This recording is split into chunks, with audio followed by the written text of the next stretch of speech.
자, 여기서 우리가 살펴볼 거는 용선 계약에 대해서 좀 살펴보도록 하겠습니다. 용선 계약은 용선 계약서를 기본으로 사용을 하게 되는데, 뭐 앞서 설명을 드렸던 것처럼 용선 중개인이 역할을 수행을 합니다. 그리고 이 용선 중개인이 이 선주 또는 용선자와 이 협상을 통해서 용선 계약서를 작성을 하는데, 뭐 용선 계약서도 일종의 선화증권과 같은 운송 계약서라고 볼 수가 있습니다. 어떻게 보면 일종의 증권인데, 이 선화증권하고 좀 차이점이 있어요. 선화증권은 권리증권이고, 이 선화증권을 유통을 함으로써 어떻게 보면 이게 우리가 앞서서 계속 배웠던 한어음을 이용을 해서 유통을 해서 대금 결제를 해소하기 위한 한어음 치결제도, 한어음 결제제도로 사용할 수 있는 그러한 역할을 수행을 했죠. 그런 것이 가능했던 게 선화증권이 가지고 있는 권리증권성 때문이었는데, 선화증권이 없으면 매수인이 목적지에서 물품을 인수할 수가 없고 운송인에게 물품을 청구할 수가 없기 때문에, 반대로 얘기하면 이 선화증권을 가지고 있는 것이야말로 물품에 대한 권리를 주장할 수 있는 권리증권으로서의 기능이 있기 때문에 선화증권을 그런 용도로 사용을 할 수 있었는데, 용선계약서는 그런 기능이 없습니다. 특히 이 배를 빌리는 용선계약의 경우에는 배를 빌려주는 사람과 배를 빌리는 사람이 명확하게 정해져 있기 때문에 어떻게 보면 유통을 전제로 한 서류가 아니라고도 볼 수 있어요. 용선계약서는. 용선계약서도 기본적으로 법률적으로 이론적으로는 뭐 어떤 특정한 기재 양식이 있거나 하진 않지만 자유롭게 할 수 있어요. 근데 오랜 기간 국제무역에서 사용되어져 왔고 역사와 전통이 있기 때문에 표준화된 용선계약 서식을 사용하는 방식으로 갑니다. 그러니까 이게 꼭 이런 용선 계약서를 쓰라고 법으로 있는 건 아닌데, 오랜 기간 간행적으로 상업적으로 표준 서식을 만들어서 용선자와 선주 사이에서 계약을 체결하는 표준 계약 서식을 사용하는 방향으로 가고 있다는 거죠. 항해 용선 계약에서는 그러한 용선 계약 방식에서 주로 젠콘 서식을 사용합니다. 가장 널리 사용됩니다. 이 표준 서식이 항해 용선 계약서와 관련된 표준 서식이 굉장히 종류가 많은데, 그 중에서도 젠콘 서식이 가장 많이 사용이 되고, 뭐 어떤 특정한 화물이나 항로에 관계없이 다양하게 사용되어질 수 있는 장점이 있습니다. 또 두 번째는 정기 용선 계약, 기간을 정해놓고 배를 빌리는 정기 용선 계약에서는 발틱 국제 해운 동맹이 제정한, 여기서 이제 발틱 해운 운임 지수면 이런 게 나오거든요. 거기서 만든 발트타임 폼이라든지 아니면 뉴욕 선물 거래에서 제정한 서식을 사용하기도 합니다. 그리고 나용선, 배를 장기간에 걸쳐서 임차하는 나용선의 경우에는 베어콘을 쓰거나 베어보트 차터 파티를 사용을 합니다. 자, 그러면 용선 계약의 당사자를 살펴보도록 하겠습니다. 용선 계약에서 중개인의 역할이 매우 크고 중개인에 의해서 계약이 체결이 되어진다라고 볼 수가 있는데, 선박을 관련해서, 왜냐하면 이 시장 자체가 여러분들이 뭐 배를 빌린다거나 하는 일을 뭐 쉽게 하는 걸 주변에서 볼 수가 없는 것처럼 이게 좀 클로즈드 된 시장이에요. 폐쇄적인 시장이라서 이걸 선주와 어떻게 보면 용선자 간에 이걸 연결을 해주고 활용을 하는 데 있어서는 당연히 이 브로커리지의 정보력이라든지 업무력이 굉장히 중요를 합니다. 그래서 그 역할에 따라서 뭐 용선 중개인이라고 하기도 하고, 뭐 예를 들어서 오일 원유를 운반하는 유조선을 중개하는 경우에는 탱커 중개인이라고 하기도 하고 케이블 중개인이라고 하기도 하고 뭐 이렇게 붙습니다. 자, 그래서 이 중개인의 역할에 의해서 선주와 용선자, 배를 빌리는 자와 배를 빌려받는 자가 이제 나뉘게 되는데, 배 빌려주는 사람의 입장에서는 선복이나 선박을 제공을 하는 것이고, 배를 빌리는 사람의 입장에서는 운임이나 용선료를 지급을 하는데, 이런 경우는 가장 기본적인 것이고, 어떤 경우가 있냐면 배 빌리는 게 우리가 다양하게 있었잖아요. 항해 용선도 있었고 전기 용선도 있었고 뭐 나용선도 있었고 하는데, 나용선을 하는 경우에는 여러분들 생각을 해보면 우리 학교 앞에, 부경대학교 앞에 여러 가지 식당들도 있고 상가들도 있잖아요. 근데 그 상업 행위를 하시는 사장님들이 전부 다 자기 건물이거나 자기 점포에서 영업을 하시는 게 아니라 뭘 해요? 배가 아니라 건물이나 공간, 가게를 빌리죠. 누구한테? 건물주한테. 그렇죠. 배를 빌려서 그러니까 건물을 1층 공간을 빌려서 카페나 식당을 운영하시잖아요. 손님을 받는 거잖아요. 그러면 배를 10년 동안 장기적으로 빌리는 나용선의 경우에도 그런 것들이 가능합니다. 예를 들어서 이런 거죠. 자, 배 주인이 있어요. 배 주인이 있는데 배 주인으로부터 배를 10년을 동안 빌려요. 10년 동안 내가 쉽게 말해서 선원도 고용하고 선장도 고용하고 기름도 넣고 배 고장나면 수리도 하고 해요. 그러면 나 혼자 10년 동안 쓰면 되는데, 요거를 이용을 해서 내가 다른 사람의 화물을 옮겨주는 일도 할 수 있지 않을까라는 생각이 드는 거죠. 그런 거죠. 그래서 선주로부터 배를 빌리고, 나용선입니다. 나용선. 이게 나용선이에요. 임차료를 지급을 해요. 그러면 나는 이 선주로부터 배를 빌리는 사람이 되니까 용선자가 되고, 이렇게 배를 10년 동안 가지고 와서 다른 사람한테 선복을 제공하고 그 사람으로부터 운임과 용선료를 받으면 이 사람이 또 배 빌리는 사람이 되죠. 나는 선주가 되고요. 이쪽 사람한테 나는 배 빌리는 사람이었지만 이쪽 사람한테는 내가 배를 빌려주는 사람이 되죠. 이게 나용선 계약에 따라서는 배 빌리는 사람, 재용선 계약에 따라서는 배 빌려주는 사람이 되는 겁니다. 이게 일종의 재용선이 되는 거죠. 그러니까 우리가 그 부경대 앞에 있는 건물이 있고 그 건물주가 있다라고 하면 카페나 식당의 사장님이 여기가 되는 거고, 그걸 이용하는 손님이 여기가 되는 거예요. 그렇죠? 그렇게 하는 겁니다. 나용선이 필요한 이유가 그래서 그래요. 많은 그 선박 해운 회사들이 자신이 직접 배를 소유하기도 하지만 경우에 따라서는 뭐 다른 선주가 가지고 있는 선박을 장기간에 걸쳐서 빌려서 운송 서비스를 제공하거나 자기의 그 해운 서비스에 선박을 투입하기도 하거든요. 그래서 꼭 용선 계약뿐만 아니라 그 전기 선사들도 100% 자기 선박으로, 100% 자기가 소유한 선박으로 운송 서비스를 제공하지는 않습니다. 이렇게 장기간에 걸쳐서 배를 선박 임대차, 나용선에 의해서 빌리는 그런 경우가 존재한다는 거죠. 이런 역학관계를 좀 잘 알아둘 필요가 있습니다. 이것과 관련돼서 여러 가지 몇 가지 이슈들이 나중에 더 등장하기 때문에 더욱 그렇습니다.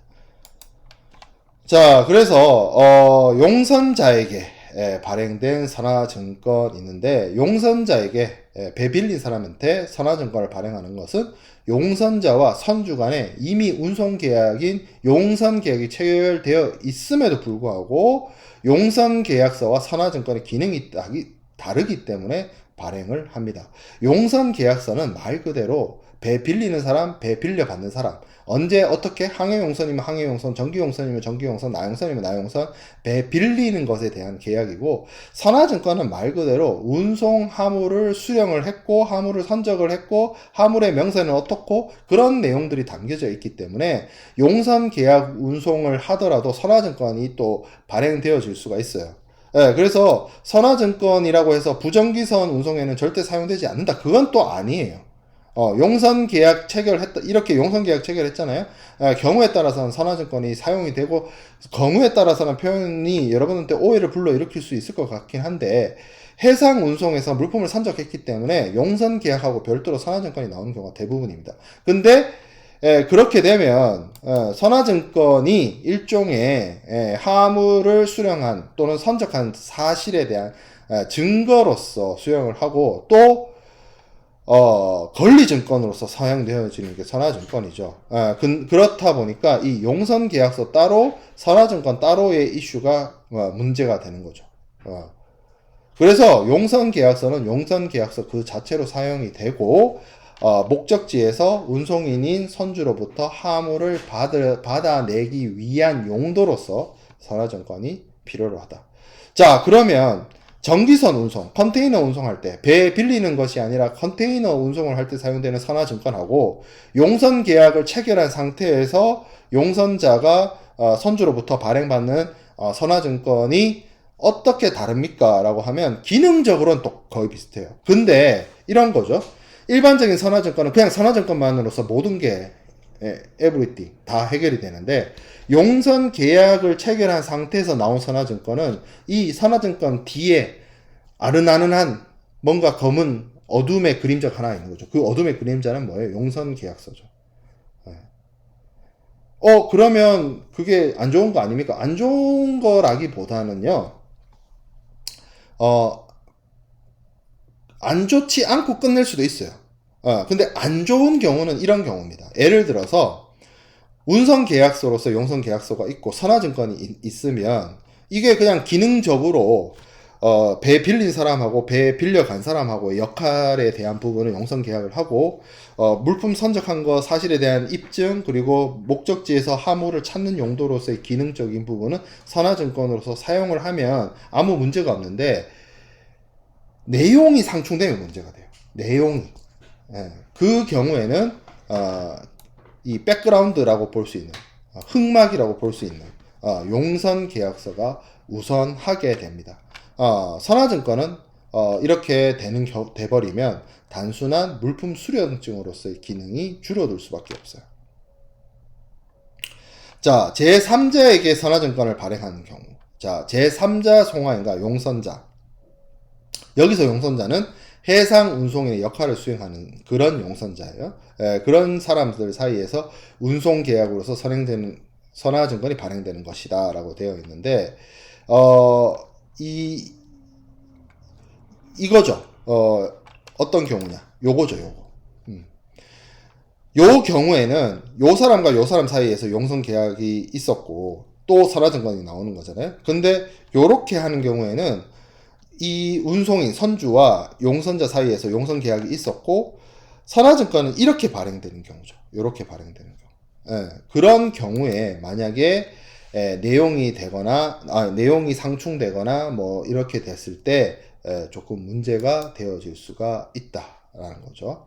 자, 선화증권상의 운송인 이렇게 되어 있는데 용선계약부 선화증권의 운송인은 아까 제가 말씀을 드렸던 것처럼 항해용선계약이나 정기용선계약의 경우에는 당해 선박을 점유관리하며 선장 지휘하는 사람, 이 사람 선주 그리고 이런 사람들이 발행하는 어떤 운송서류이자 선화증권이기 때문에 문제가 없는데 나용선 계약은 나용선자가 선박을 운영을 하고 선장을 고용하고 하는 것이기 때문에 선화증권 상의 운송인이 나용선자 이 사람이 되는 거죠. 이 사람이 되는 거죠.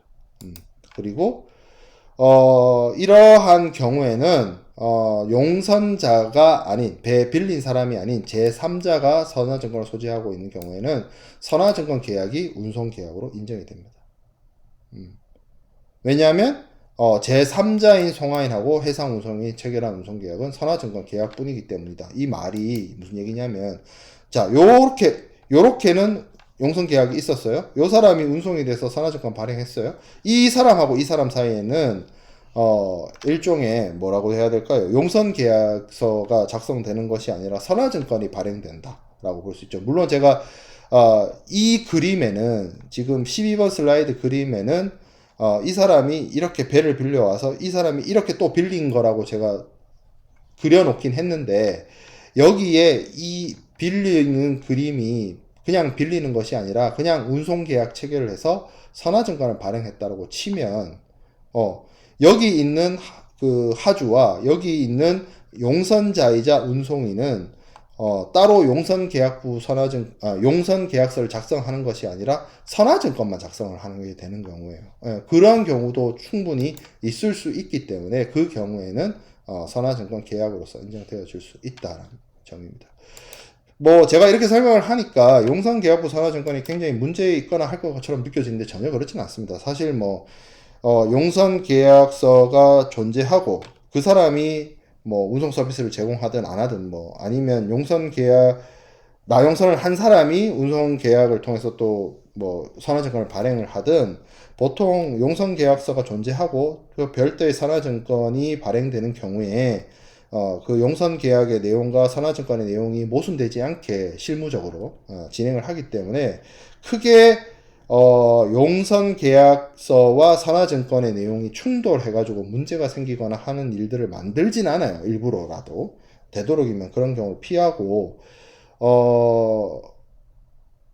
근데 이제 그냥 이론적으로는 뒤에 어떤 용선 계약서가 존재한 상태에서 나온 선화증권과 그냥 용선 계약서 없이 나온 선화증권을 뭔가 이론적으로는 구분을 하는 거죠. 그래서 UCP 600이나 이런 데 보면 일반적인 선화증권과 용선계약부 선화증권의 수리 요건이나 이런 걸 굳이 나눠서 설명하고 있긴 합니다.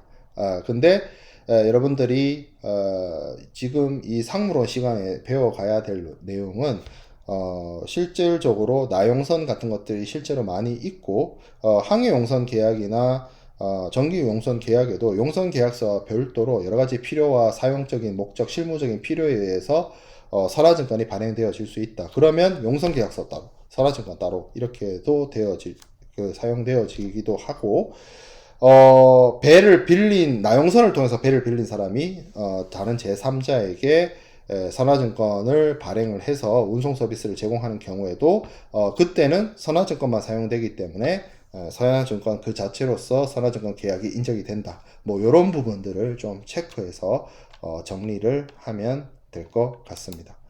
자, 항해용선 계약의 또 변형된 형태를 살펴보도록 하겠습니다. 앞서서 제가 전기용선, 항해용선, 나용선 얘기를 했는데, 가장 일반적인 형태의 그림은 항해용선이긴 합니다. 어디에서부터, 가장 기본적인 거죠. 어디 항구에서부터 어떤 화물을 어느 목적지 항구까지 옮겨달라고 요청을 하고, 거기에 따라서, 운송인이, 운송을 해주는, 그런 방식이 항해용선 계약인데, 이게 다양한 형태의 모습으로 계약 내용이나 이런 세부들이 바뀌어서 제공되어질 수가 있습니다. 가장 첫 번째로 운임을 부담하는 방식에 따라서 나뉘어서 살펴볼 수가 있는데요. 첫 번째가 총괄 선복 용선 방식이 있습니다. 사실은 필드에 계신 분들, 실무를 하시는 분들은 총괄 용선 내지는 선복 용선이라고 하면 무슨 뭘 얘기하는 건지 모르실 수 있어요. 실제 필드에서는 럼썸 차트라고 합니다. 럼썸 차트. 이거는 뭐냐면 통으로 그러니까 좀 이해하기 좋게 얘기를 하면 그냥 통으로 빌리는 거라고 생각하면 돼요. 화물이 많고 적음을 따지는 게 아니라 그냥 일정한 선복을 그냥 얼마 이렇게 해가지고 빌리는 경우를 럼썸 차트라고 하고요. 또 데일리 차트라고 하는 게 있습니다. 1대 용선이라고 하는데 이걸 배를 빌릴 때 선적항에서 양육항까지 항해 용선으로서 배를 빌렸음에도 불구하고 그 배 빌린 그 요금을 운송비를 1일 얼마 이런 식으로 정해지는 걸 그걸 1대 용선이라고 합니다. 보통 어느 게 많겠어요? 상식적으로 하주 입장에서 럼섬 차트를 하는 게 낫겠죠. 특별하게 기간이 늘어난다거나 했을 때 서로 좀 어려움이 발생할 수도 있기 때문에 그렇습니다. 자, 운임 부담 방식에 따라서 이렇게 계약 내용을 다르게 정할 수도 있고요.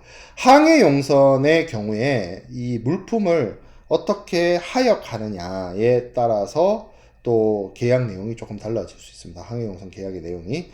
자, 여기 보면 그로스 텀 있고 넷 텀이 있는데요.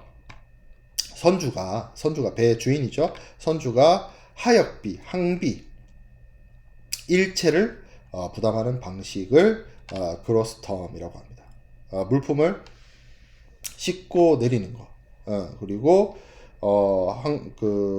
항구에서 사용되는 여러 가지 운항에 들어가는 비용, 운항에 들어가는 비용들을 선주가 다 부담하는 방식이 되고, 반대로 용선자가 물품을 선적하는 비용, 하역하는 비용, 항비를 다 부담하는 비용을 반대로 넷텀이라고 합니다. 그로스 텀, 넷텀. 그러니까 이게 서로 상대되는 거죠. 배 주인이 다 부담하면 그로스 텀, 배 빌리는 사람이 다 부담하면 넷텀. 상식적으로 배 빌리는 가격이 그로스 텀이 비쌀까요? 넷텀이 비쌀까요? 넷텀이 싸겠죠. 왜? 나는 별도로 배 빌리는 사람 입장에서는 자기가 알아서 선적하고 자기가 알아서 하역해야 되고 하기 때문에 내 텀이 용선자 입장에서 바라봤을 때 용선료가 쌉니다.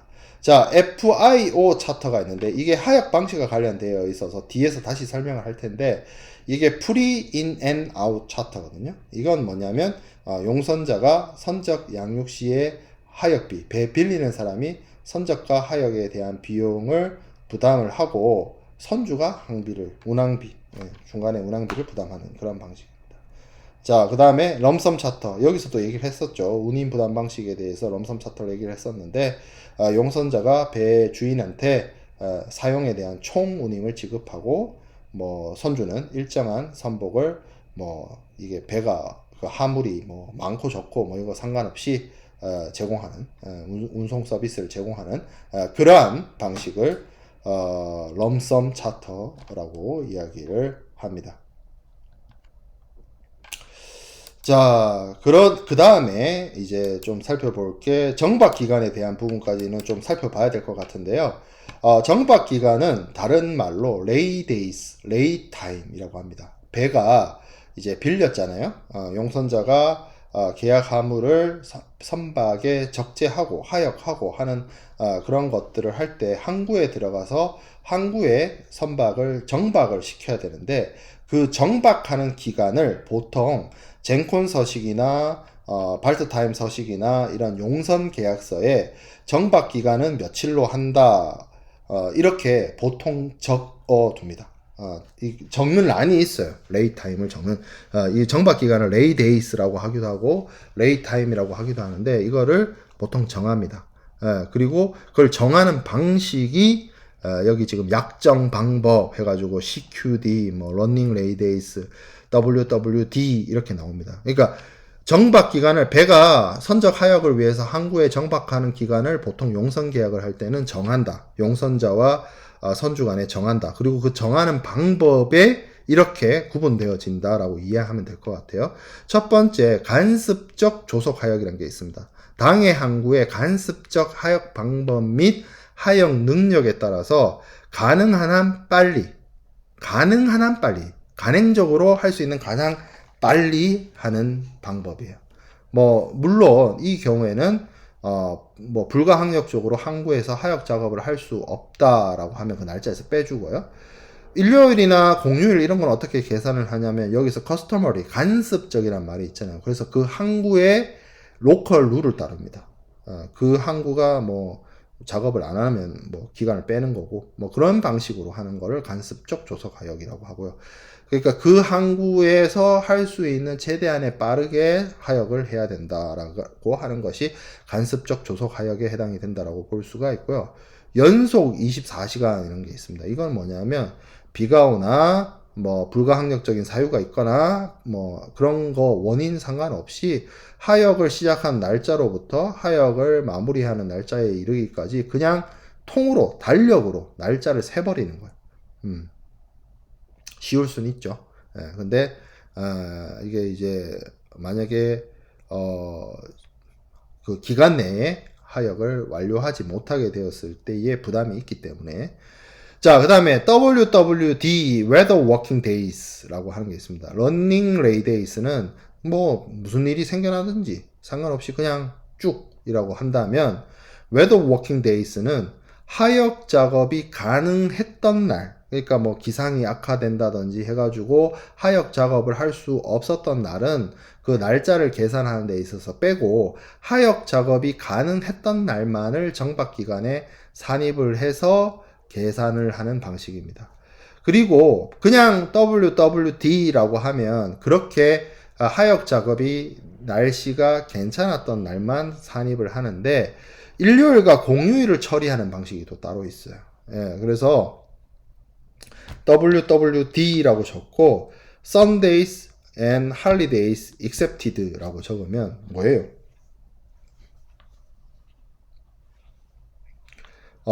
뺀다는 얘기잖아요. 뭘 뺀다는 거예요? 일요일하고 휴일을. 그렇죠? 일요일과 공휴일이 만약에 정박 기간을 정했는데 그 기간 안에 일요일과 공휴일이 들어가 있으면 그 작업한 날짜를 빼서 계산하는 그 방식을 WWSHEX 약자만 쓰면 SHEX라고 하고 WWD 한 다음에 SHEXUU라고 하는 게 있어요. 이게 뭐냐면 Sundays and Holiday Excepted Unless Used입니다. Unless Used. 일요일과 공휴일의 하역 작업을 하지 않은 경우에만 정박기간에 산입을 하고 했으면 일요일인데 일했어. 공휴일인데 일했어. 그러면 날짜를 더합니다. 산입을 합니다. 그죠? used 했으면 이거 used란 말이 그 하역 작업을 했다는 거잖아. 실제로. 그러면 뺀다.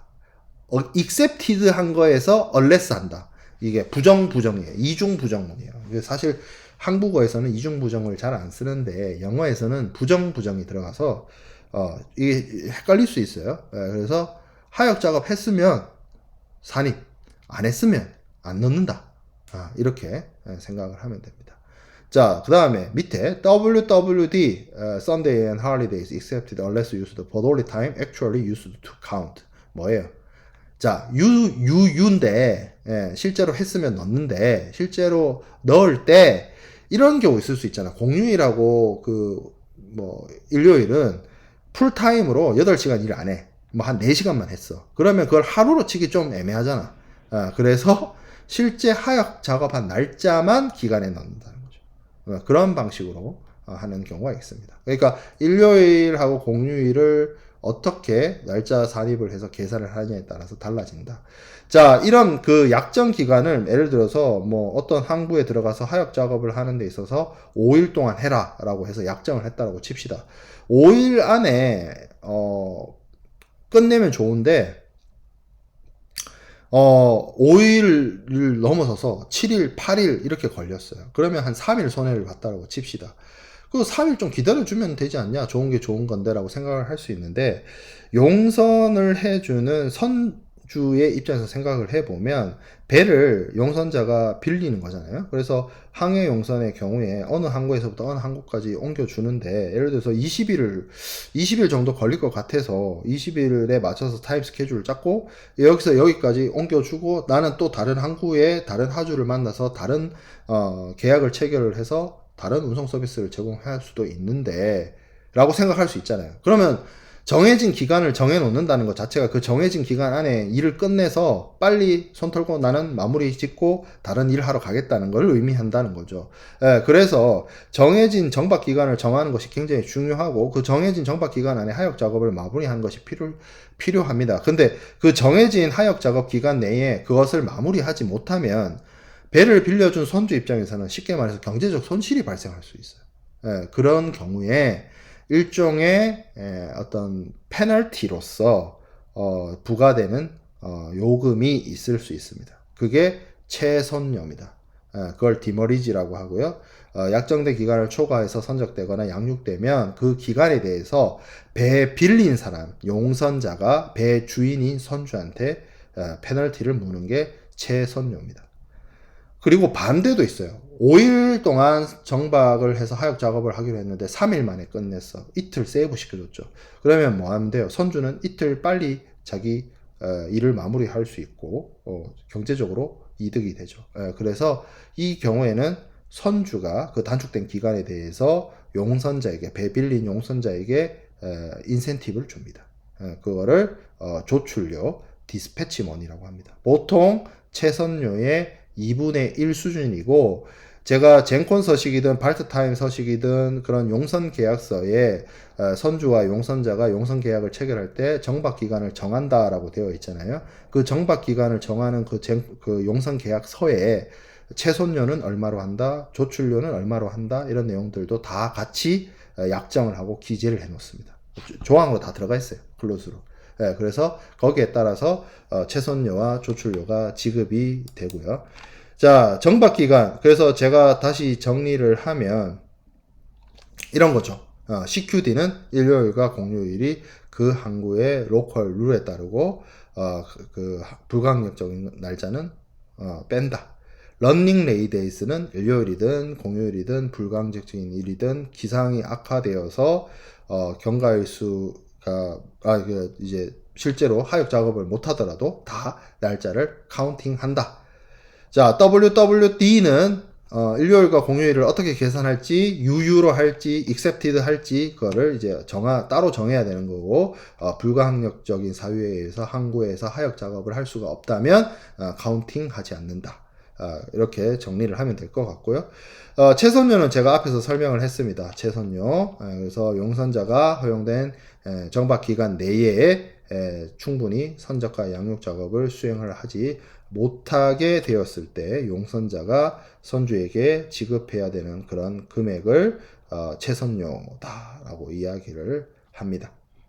자, 그 다음에 체박 손해금이라는 것도 있어요. 이거를 제가 왜 설명을 하냐면 이런 경우 있을 수 있잖아요. 예를 들어서 한 이틀 딜레이 됐어. 이틀 더 걸렸어. 그러면 이제 약간 페널티를 받는데 그게 한 이틀이 아니라 한 뭐 2달이 됐어요. 한 6개월이 됐어요. 그러면 이게 좀 그냥 단순하게 페널티로 끝날 게 아니라 소송해가지고 뭔가 좀 난리가 난 상황 아니겠어요? 이 정도 되면 이틀 정도 딜레이 된 게 아니라 한 2달 정도 되면 거의 뭐 손해배상 청구하고 얼굴 붉히고 법원에서 만나요 되지 않겠어요? 그렇죠. 그런 겁니다. 체박 손해금은. 그래서 채선료에 대한 합의가 없거나 아니면 채선료가 적용되는 기간을 너무 초과해서 이거 아예 손해배상해라 이렇게 되는 경우에 법원의 판결에 의해서 지급되는 그런 경우를 체박 손해금 damage for detention이라고 합니다. 그래서 요렇게 두 가지가 있다. 체박 손해금. 왜냐하면 체박 손해금도 가끔 뭐 무형영어 시험이나 뭐 이런 데 나올 때가 있어요. 그래서 여러분들이 개념적으로는 알아둘 필요가 있다라는 거죠. 자, 그 다음에 살펴볼 부분은 용어 정리. 용어 정리까지 하고, 요번 강을 마무리 하도록 하겠습니다. 자, 많이 헷갈려 하는데, 배에 화물을 실는 거를 선적, 내지는 적재, 로딩이라고 하고요. 배에서 화물을 내리는 거를, 양육, 양하, 그리고, 언로딩, 이렇게 합니다. 그리고 하역이란 말 있잖아요. 하역이란 말은 화물에 대한 역을 한다는, 그러니까 화물을 취급한다는 뜻이에요. 그래서 하역이란 말은 사실 선적, 적재와 양육, 양하가 합쳐진 말이 하역입니다. 하역한다라고 할 때는 선적도 의미하지만 양하하는 것도 그러니까 하역이란 말에는 선적과 양육이 같이 포함된 말이에요. 배에서 화물을 내릴 때는 하역이라는 표현을 쓰는 게 아니라 양하, 양육이라는 표현을 써요. 한자어로. 언로딩. 요거 많이 헷갈려 하더라고. 자, 그리고 배를 실을 때, 배 화물을 실을 때 이 배 안에서 화물을 취급하는 걸 선내하역이라고 하거든요. 이거를 스티브도어라고 합니다. 영어 표현으로. 그리고 그 작업에는 여기 지금 적혀 있는 이런 작업들이 필요로 해요. 그래서 적부, 정리, 결박 뭐 이런 게 필요한데, 적부라고 스토웨지라고 하는 건데, 선박 내에 적절한 장소에 물품을 적재하고 물품을 붕괴를 일으키지 않거나 이동하지 않도록, 흔들리거나 움직이지 않도록 배려하는 거예요. 적절한 장소에 물품을 적재한다. 그게 적부다 라고 생각하면 되고, 정리가 있어요. 트리밍이라고 하는데, 이거는 물품을 균형 있게 적부한다. 그리고 운송 중에 물품의 붕괴가 없도록 운송 용구나 이런 것들, 컨테이너 이런 것들 안정성을 유지하도록 한다. 이게 트리밍의 사전적 정의예요. 사실 적부와 정리가 실무에서는 그렇게 구분이 안 될 수도 있어요. 이 말이나 이 말이나, 이 행동이나 이 행동이나, 그게 그거 아닌가라고 생각할 수 있어요. 사실 그래서 스토웨지와 프레이밍이 구분이 잘 안 되긴 합니다. 실무적으로. 자, 그 다음에 결박. 이걸 이제 레싱인데, 이게 여러분들 생각해보면 컨테이너 선 보면 컨테이너를 배 위로 이렇게 쫙 쌓아서 운반을 하잖아요. 저게 그냥 그렇게만 쌓아두면 당연히 무너집니다. 우리가 컨테이너 선에 가까이 가서 보지 않아서 그렇지, 컨테이너 선을 그렇게 이렇게 위에 차곡차곡 레고 블록 쌓듯이 쌓을 때는 뭔 작업을 하냐면, 이 레싱이라는 결박 작업을 해요. 강하게. 예. 그래서, 바람이 불거나 풍랑이 불어도 이 컨테이너들이 흔들리지 않도록 결박 작업을 합니다. 그거를 레싱 작업이라고 하고요. 아주 필수적인 작업이에요. 배 하역 작업을 할 때. 자, 그 다음에, 예를 들어서 벌크 선박이다라고 하면 물품이 이렇게 위치를 하다 보면 거기서 뭐 배하고 화물이 부딪힐 수도 있고 이렇게 쓸릴 수도 있고 오염이 될 수도 있고 뭐 여러 가지 다양한 상황이 발생할 수 있습니다. 배가 이렇게 화물 실어놓고 안전하게 그대로 갔다가 그대로 오는 게 아니라 바다 위를 가기 때문에 풍랑이 있고 또 뭐 악천후가 있고 이러면 배하고 이렇게 배가 계속 롤링이 발생하죠. 너울이 이렇게 하면서 배가 이렇게 롤링이 발생하게 되고 그 안에서 화물이 배의 주변에 있는 여러 가지 시설물이나 배의 어떤 부분이나 이런 게 뭐 파손이 될 수도 있고 마모가 될 수도 있고 뭐 부딪힐 수도 있고 압력을 받아서 으깨질 수도 있고 압착될 수도 있고 뭐 여러 다양한 접촉을 통해 컨택을 통해 손상이 발생할 수가 있죠. 그래서 그거를 대비하기 위해서 물품 밑에다가 판자를 깐다거나 팔레트를 까거나 하는 것들, 그런 것들을 깔기, 더네이징 뭐 이렇게 얘기를 하고요. 여기 보면 지주, 역지주, 수평지주 있는데 벌크 선이든 컨테이너 선이든 결국에는 배가 안전하게 움직이지 않고 제자리에 있어야 될 거 아니에요. 배가 만약에 화물을 여러 개를 실었는데 그 화물이 어떤 그 자기 자리를 안 지키고 한쪽으로 배의 움직임에 따라서 몰려서 배의 무게 중심이 한 곳으로 쏠린다라고 하면 배가 바로 침몰돼 버립니다. 배의 복원력을 상실할 정도로 한 곳의 화물의 무게가 집중되는 현상을 피해야 되거든요. 그래서 이 배 내부에는 여러 가지 배 화물을 지지하기 위한 그런 목적으로서 여러 가지 기둥들을 세워놔요. 그게 이제 지주죠. 그래서 지주, 역지주는 위에서부터 이렇게 아니면 이렇게 수평지주. 이런 것들이 존재하게 됩니다. 그런 것들을 통해서 화물의 안전을 담보로 하는 부분이죠. 자, 그래서 이 선박의 하역 작업과 관련된 용어까지 살펴보았습니다. 하역 작업과 관련된 여러 가지 부담 조건들과 나머지 부분은 다음 강의에서 이어서 진행을 하도록 하겠습니다.